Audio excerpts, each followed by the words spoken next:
So, good morning or good night, depending on where you are in the world, and welcome to another interview of the Shield Dude on a Couch. I'm your host, Hector, and today we're joined by Derek Rydquist, and he's the lead singer of the band the Zenith Passage, which is a technical death metal band that released on July 21st their new album called Datalysium, which I like that title. So, Derek, how are you today?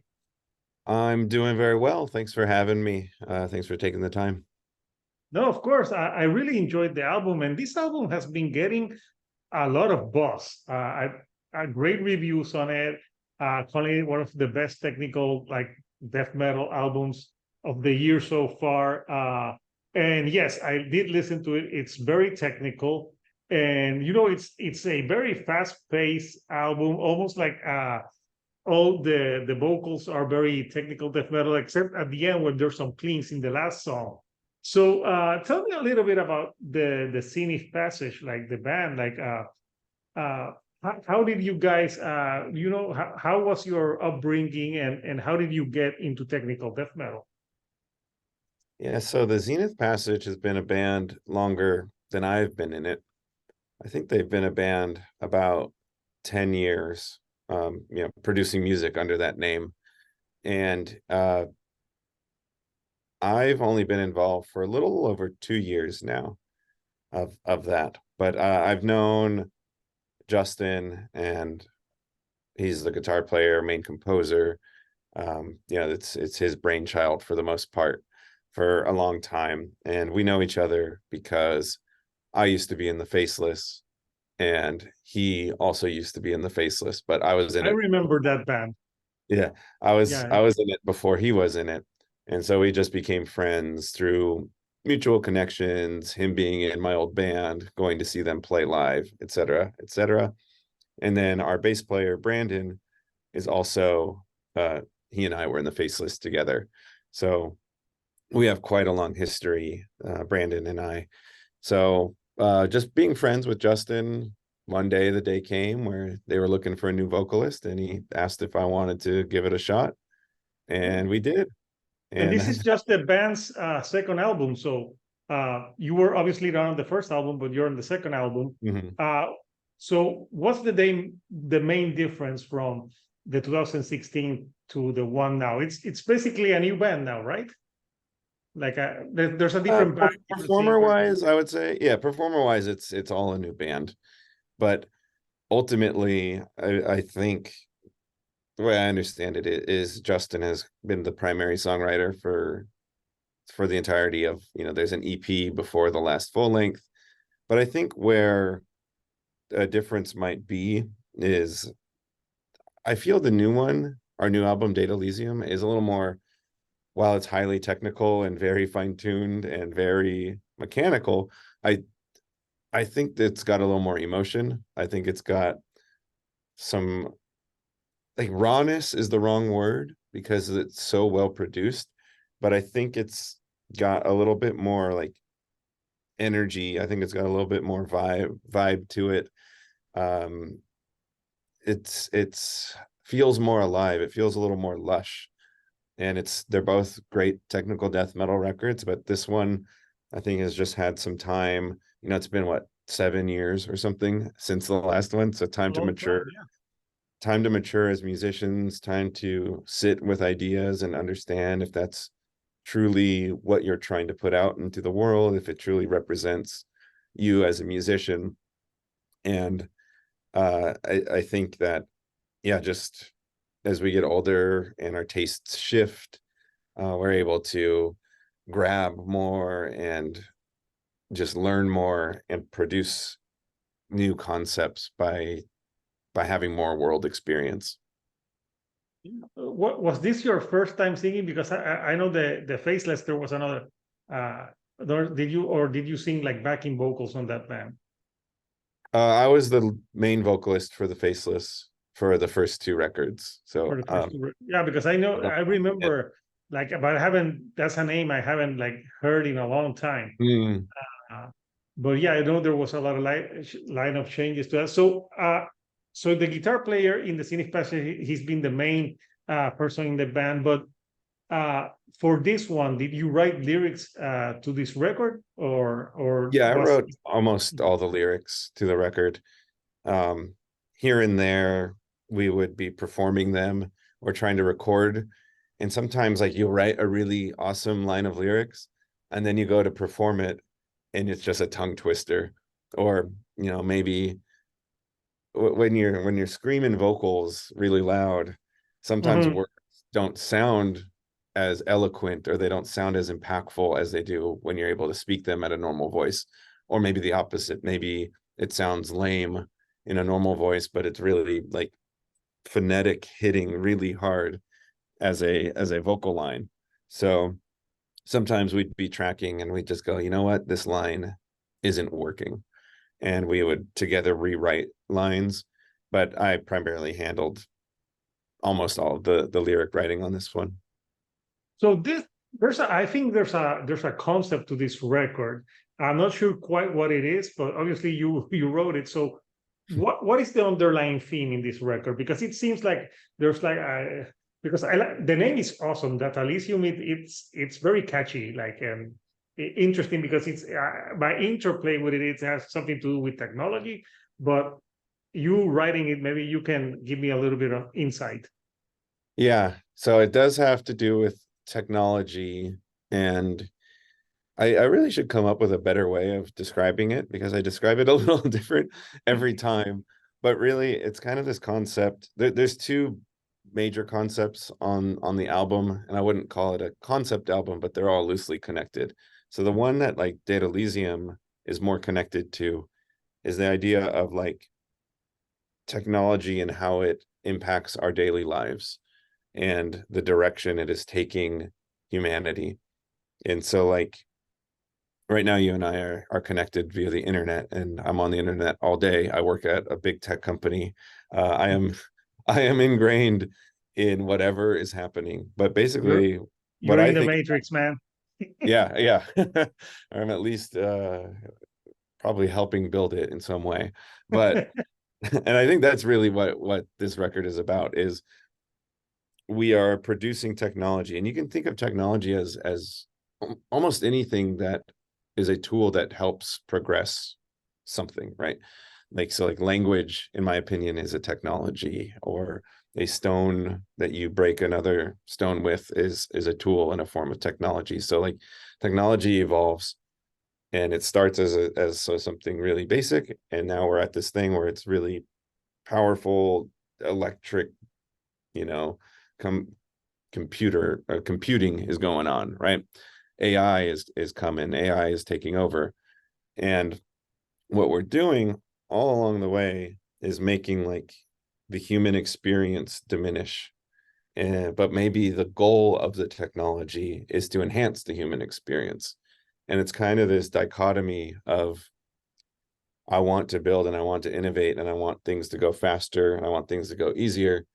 But once you get to a certain point, you kind of lose the goal of that you were doing it to better humanity, or you're doing it to better, um, basically what I see at work is like, oh, cool, we figured out how to make this process 100 times faster. Now we need 100 times less employees.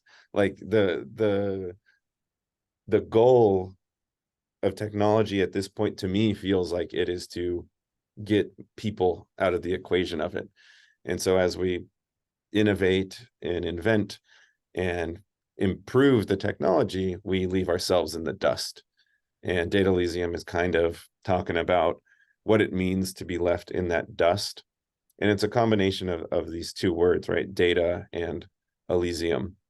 And Elysium is like a heavenly resting place, right? A heaven-like place. Wasn't And there like a movie with Matt Damon that was named Elysium? yeah. Yeah.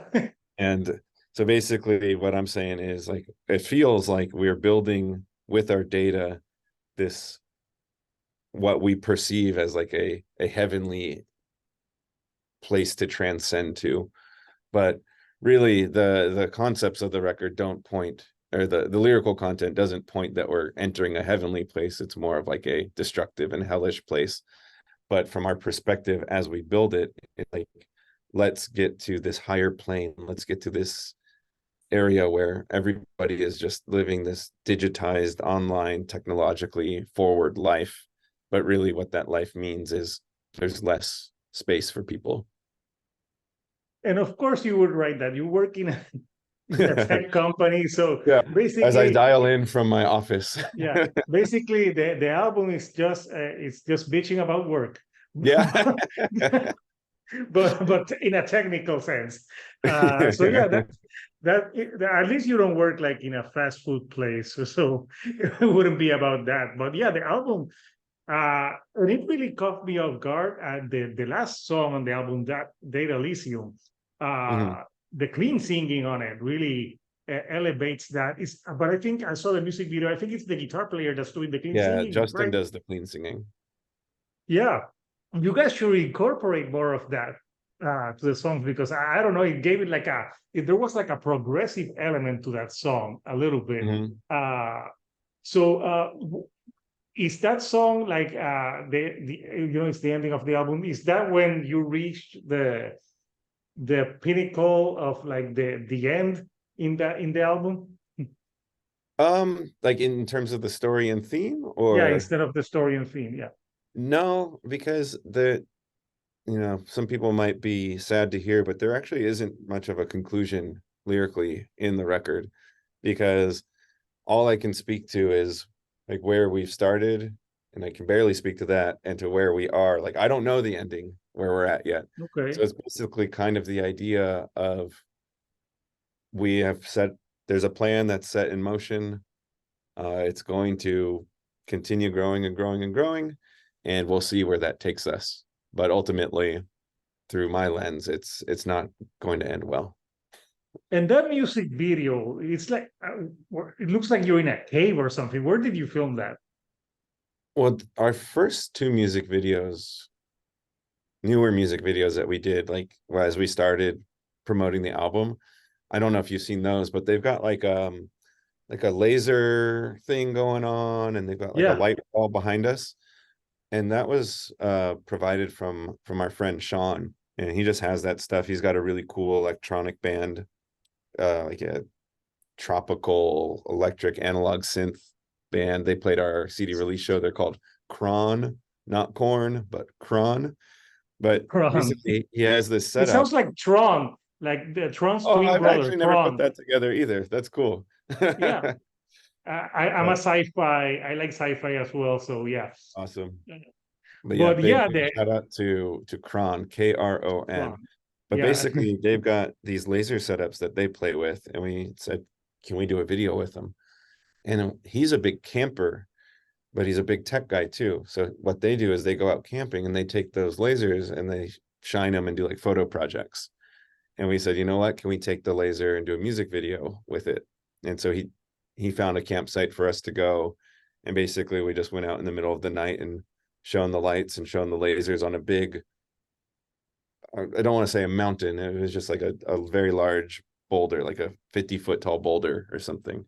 And there was a cave on one side of it. So we went in the cave, we performed in front of it, we performed just in random places outside, and kind of But I think the lights do the trick, because it looks like some like the evil shit is about to happen, and you have that I saw the video. You have that pose where you have to do the thing with the hands. yeah, It's like a Meshuggah move, because the singer Meshuggah goes like, so it's yeah.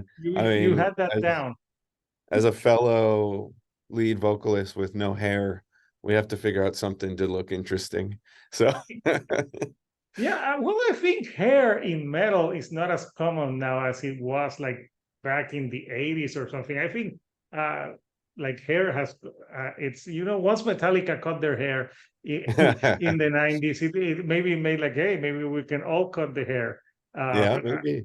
I will say Plus though, our it, two guitar players have very nice yeah, long heads of hair. yeah, So but the worst thing is having like remember when Devin Townsend had that long hair, and yeah. he has like that's not a good look. Like like if you're balding, just You gotta put it let it away. go. Yeah. Uh, I don't know, it's not a good look. So yeah, the album's already out, and the artwork, it's really killer. I'm gonna show the artwork here for the album. So yeah, this is a pretty cool album artwork, and I love the logo. Uh, you who you know, and I like it because you see it like the hand. It looks like the hand of God and the hand of a machine. So what can you Mhm. tell me what this album cover is trying to portray? It's basically just a riff on what you just said, you know, the hand of God reaching out to the hand of man. And now it's not the machine, it's not the hand of God reaching out to the machine here, but it's the hand of the machine, aka the new God, reaching out to the hand of man. So um it's kind of the idea that technology uh in the future, a non-human future, is reaching out and needing humans assistance to get it to its ultimate goal of being whatever that ultimate goal is. But I don't think it includes humanity. Yeah, are you thinking of continuing the story for a future release, or do you want to just tackle something different when you go to that point? The next record isn't going to be about this topic. No, Okay, I don't know if we'll return to it. You know, it's also like when you think about the genre of music, right? It's like technical death metal. So like robotics in the future and machines and all that, like that subject matter blends well with the music that's being presented. But the next record is about a different subject. I'm not sure if we're quite there yet to speak about it, but okay. um, when Justin was writing it and composing it, he had lyrical themes in mind, and the music reflects what he was thinking about verbally. So we're going to work together to make sure that that story is accurate and being told, and supporting the music in a way. Because the next one, like singing about the internet and robots and shit, like wouldn't really support the vibe of the music. Yeah, and also, you know, there's sometimes when you have like a record that's being praised and it's there's like a concept with it, you can fall short when you try to do a sequel. Like for example, I'm gonna give two examples of one that did it right and one that did it wrong. Sure. Like you have Operation Mindcrime 2. It sucked. That's a bad explanation. But then you have Between the Married and Me when they did Colors 2. That's how Mm, you do a fucking sequel. yeah. So yeah, but so yeah, it would be like if you want to do like a Datalysium 2, like obviously you need to feel like really strong about it. But yeah, I would recommend this to anyone that likes technical death metal. And what I like about it, and you explained it like earlier when we were talking, that even though it's technical, there's feeling to it, because that's a trope that sometimes with technical death metal, like you get so technical that you lose like feeling in Hmm. something in music. Like yeah, so I like that you put it that way, that you wanted it to have feeling in the record. Was that is that very conscious? Like, is that something that you consciously look for, to have to just like not get so technical that it's just like a musician's record? I think that, I mean, I don't play guitar, so Me neither. it's a very technical record. I think it's like one of the more technical records I've ever heard, and I'm in awe of the players on it. Every time I listen to it, I'm like, I can't believe I get to be in a band with people that can play their instruments like this. But I think what might be different is the focus on songwriting and making sure that they're just because you have a cool riff, maybe it's not going to make the record, or Yeah. um everything is very planned, everything is very thought out, and like there is no, I don't think there's any unnecessary drum hit or note on this record. And it's that, I think, is what helps make it listenable. It's there is some crazy music on there, but the what comes before or after that crazy ass riff might prepare you for it, or it might walk you down from a really big moment. and then get you ready for the next one. So there's a focus on the structure of the songs that I think might be not unique, but a little bit more part of our DNA that helps the listener through the story of that musical journey. I also think that, not to talk about myself too much, but I think that my vocals are a little different than what you might hear in your average, not average. Most technical death metal bands are way above average because you're performing so crazy. But like, I think there's a little bit more like warmth in my voice while it is very growly and it's very aggressive and it's just yelling. There's like enunciation. I think I'm pretty understandable in most times, unless it's going really fast. No, And you could understand it. That's something that I yeah, like, because you, even though it's like hard vocals, you can understand, and that to me is a plus. yeah. So there's some quality to my voice, I think, that adds to it. And I don't know what it is. I don't really have any defined technique. I don't really practice. I don't, but that might be part of the charm, is that like I'm not trying to sound like anybody else. I haven't You're kept just up not with, overthinking it.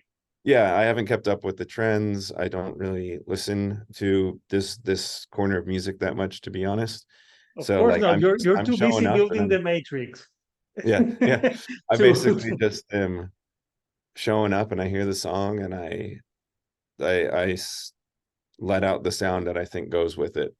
And I'm not overthinking it too much. And sometimes we try a low, and sometimes we try a high, and sometimes we try a mid, and none of them work, and we have to go back to the drawing board. But I think a focus on songwriting, I think a focus on just like very powerful and raw vocals. And then I think a lot of the guitar solos are really soulful. Like oh yeah, they're technical, but yeah, no, they're there's a really lot good. of feeling in there. And you There's know a what? lot of solos on this album. Yeah. There's, I haven't given enough credit, but the bass playing is insane on it. And the bass playing has yes, a lot of feel, and you can hear the bass, and that's a big part of it. it So kind of like, reminded me a lot of like early Mudvayne, the bass player for yeah, there's Mudvayne, some like like you can, slapping and stuff in there. yeah. So yeah, really great bass playing, and that's something that sometimes in music the bass gets left behind. Mhm. And yeah, there's a great thumping like bass to like I remember of a band like Obscura too, that the bass is also very Oh yeah, prominent. So yeah. so something like that. So I know the album is out. Can still and I'm gonna show the variants here. Can people still pre-order this, even though it's out? Or I guess Um, you order it now. you can order it, but the vinyl, the black and gold vinyl, is sold out. So It looks awesome. you can no Yeah. longer order that one, but everything else there is orderable. And like the gold one, and what I think is cool about our vinyl pressing is we don't have any black vinyl. So nobody has to like fight over who gets color vinyl. Everybody gets color vinyl.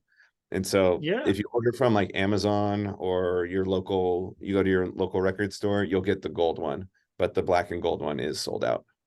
Okay. Yeah. No, that's awesome, and it really goes with the artwork of the album. So, Derek, I want to thank you for taking some time to talk with me about the Zenith Passage and the Elysium. You know, it's a great technical death metal record with interesting story that I think people who like technical death metal, prog, and sci-fi will dig into the story. So what's next for the band? Are you doing more shows? I know you had the show on July 21st, but any Yeah, we touring? just got off tour with Fallujah and Enterprise Earth, good friends of ours, but we actually don't have anything booked at the moment. Um, Getting this record recorded and prepared and released like really was a trial for us. Like it took a lot out of us to get it ready.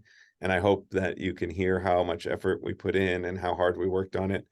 But we don't have anything planned right now. I think we're just kind of looking to take like a little breath, see how the record is received, and see if that opens any opportunities for our next touring. But right now, we don't have anything planned. Awesome. I'm sure good things will come to the band, because there's great reviews online for the album. You're getting that buzz, like you are the next big thing in technical death metal. So yeah, having that, I'm sure it has to feel great. Yeah, it's really nice. And like even a lot of the criticism that I see, you know, I'm human. I read the comments. I'm invested in understanding what people think about it, and it's mostly positive what I'm seeing. And even like the critical stuff is fair. Like we're not, I don't think any of us think we're perfect people or a perfect band. So like It's just I'm the just band's thankful second that album. You guys anybody's, are evolving. yeah, it's like thank you for listening, even if you didn't like it, and just appreciative of anybody who's taking the time to check it out. Awesome. So, people, the Zenith Passage, the album is out now. I'm going to put the links for people that want to buy the record and just watch the music videos. They're awesome. So, until next time, people, this is Hector, the Shield Dude on a couch, and I'll see you all right here on the couch. Thank you. Awesome. Thank you all.